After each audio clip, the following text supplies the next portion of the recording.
Pissing our pants yet?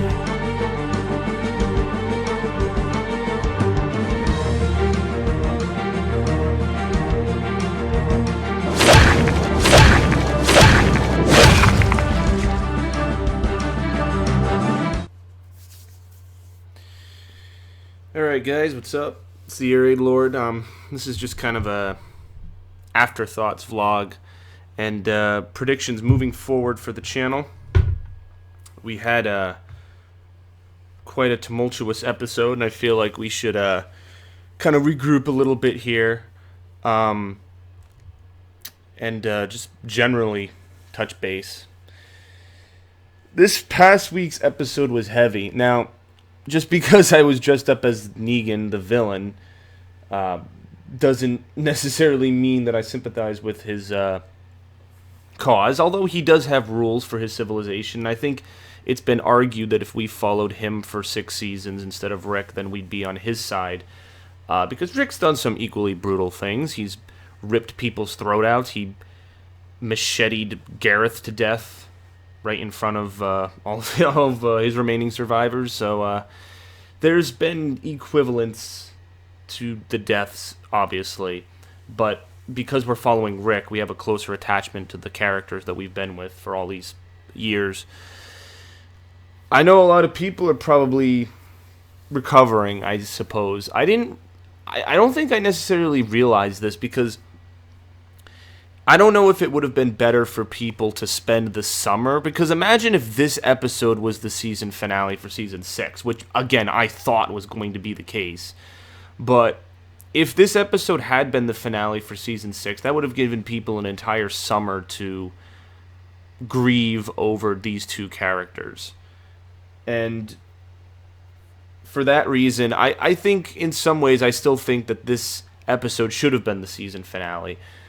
I'm still kind of in disagreement over the decision to have the episode be a cliffhanger. Now, for me, I would have to say that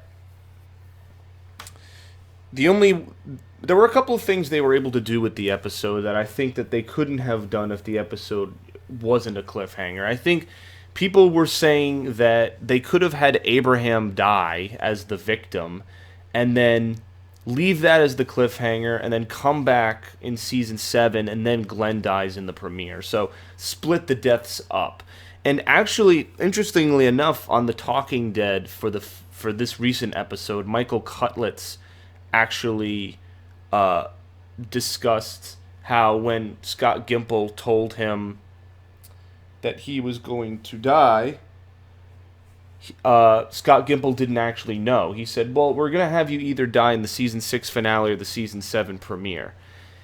And so at the time, I think this was, mid-2015, they were debating this, actually, the decision of whether to do the cliffhanger or not. So I think there was some debate amongst the writers where they wanted to take the story. But I think the conversations in my mind probably started with remixing Glenn's death, because Stephen Yeun, who plays Glenn, has talked about how he thought that should still be the way Glenn dies in the TV show, but I don't think they wanted to do it exactly like they did it in the comic issue. Lucille's eeny, meeny, miny, mo victim is not Glenn. It's not. In the comics it is. In the TV show, obviously, we know that it's Abraham. Glenn's death happens for a completely different reason, because Daryl, some people have been controversial about this, but Daryl gets up and punches Negan, and Negan says that, you guys still haven't learned your lesson, and I'm going to choose somebody else because, you can't get away with that shit. First one's free, second one, no, I'm going to shut that shit down, blah, blah, blah. So it's different, and it depends if you like that or not. Were people, just completely traumatized by having 2 characters killed off right in a row, and then the possibility of Rick cutting off Carl's arm, which was like a third scare of the show? I'd say it was layered. I would say Abraham, Glenn, and then the possibility of Carl losing his arm. Those were like the 3 big things. They were layered on top of each other and spaced out amongst the episode so that you would be in for one hell of a fucking ride. To put that as lightly as I can. Just for me, I was in the moment. I was just blown away by what they were able to do with this episode. I think I liked the use of environment as well. I really liked how Negan brought Rick back to the wood pile with the burning wood. And they used that as an environment. The wood had kind of already burned, and the smoke had created this mist effect. It almost reminded me of, actually, Frank, the guy who originally was showrunning this show, Frank Darabont. He has a movie called The Mist, where a bunch of survivors, some of the actors are on this show, such as Melissa McBride. A bunch of survivors hide in a grocery store, and there's this mist with these killer monsters that kill people. It actually looked a lot like The Mist, because there's freaking, zombies, and, Rick is trying to survive. At one point, I love how that element of the guy that they hung over the bridge with the chain, and Aaron's like, I can break the chain. They didn't end up breaking the chain, and then the guy turned into a zombie, and Rick has to use him as like a freaking, a swinging rope. I was reminded of like in gym class where you have to, do those climbing challenges, and Rick was trying to stay on. It was ridiculous. I like how they used the environment from the last episode to kind of incorporate this gauntlet and this was my prediction. I had kind of thought that when I saw that image of Negan holding the assault rifle shooting stuff, I had thought that the entire group would be put through a gauntlet. Now, it was only Rick, because Rick was the only one who was not bending to his will, even after two of his friends were killed. So it made sense that he had to get whipped into shape, and then the final act of getting whipped into shape was being almost forced to cut off his son's arm. So, crazy. A lot of people, some people I saw in the comments of the most recent video didn't like that. I guess maybe they think that the reaction's not authentic if I've already seen the comic book issue, because a couple of times I was noting how they had remixed it from the comics, like the scene where Glenn gets hit, they do the eye-popping thing, which is from the comics, and then the scene where he gets cracked the third time, where Negan kind of has that twist to his arm, is just like the comics. The vampire bat, Lucille is thirsty. A lot of these lines were taken right over from the comic and remixed, and I love seeing that in a television show. I think for anyone who appreciates and likes reading the comic books, to see it translated to the TV show is that's one of the biggest reasons I even started watching this show, because I hadn't read the entire comic. I had read some of the issues, but there were key moments I was waiting for to be remixed in the television show, and getting to see them is a big treat because they never do them the same way. And that's very evident by this episode, So, those are just some afterthoughts. Do I still think it's Daryl's fault 100% for what happened? I'd say, again, 50-50. I think, obviously, if he hadn't got up and punched Negan, Glenn would be alive. But at the same time, it was Negan's... Obviously, Negan was the one who was doing these things. He could have chosen not to kill, anyone for that punch, but he's got rules, and if you break them, you're going to get punished. So he made that very clear.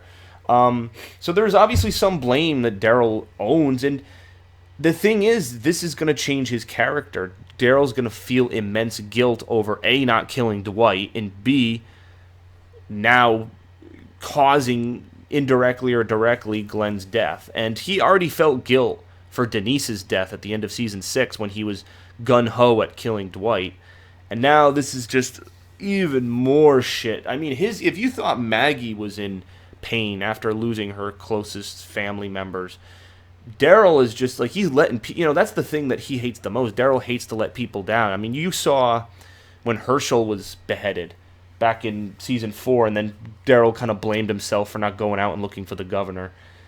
He considers all of his friends family, and that's the big part of his life, and for him to lose these close people, he blames himself.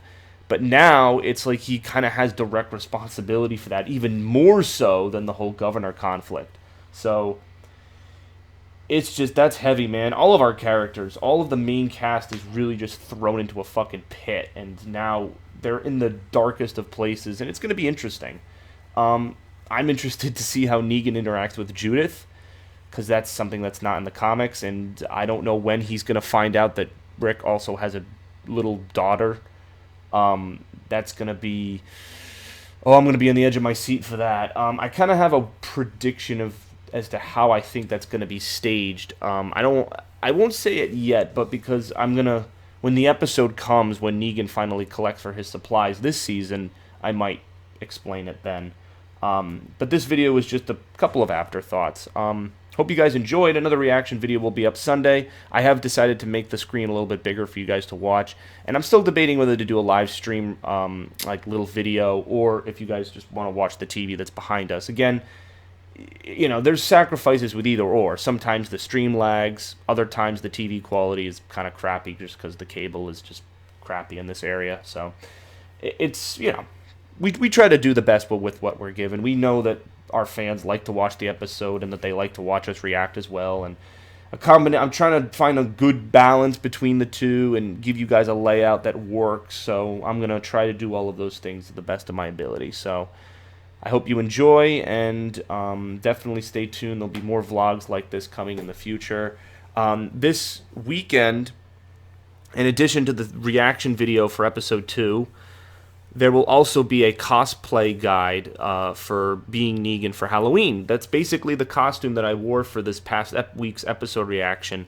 I'm going to show you guys basically what you need to buy, and if you would like to, I don't know if anyone even wants to be Negan for Halloween after he just killed 2 major characters, but if you for some reason want to be, I just think he's a unique villain. He's like the Joker. I've always said that he's the Joker of The Walking Dead. If Rick was the Batman, you know, Negan would be the Joker. He's the Joker of The Walking Dead. He's the main villain, and now he's here, and I'm excited, you know. I've always been looking forward to him even before he was on the show. So that's why I wore the outfit, and, you know, I kind of was getting into the fact that he was in the show. And he has some very funny lines. His dialogue's also quite hilarious. He says the F word way more in the comics, but because of cable censoring, we can't hear him say the F word as much. But once the Blu-ray version comes out in a year's time, then you get to hear the freaking authentic version, which is really annoying. But you can see an uncensored version of his dialogue from season 6. But even so, I still thought his dialogue was funny, even with the limited amount of swears that he could say. So those are just some of my thoughts. Again, at least 2 videos this weekend, maybe 3. I had like kind of like a demonstration of something I did. So a couple of Walking Dead vlogs coming out this weekend.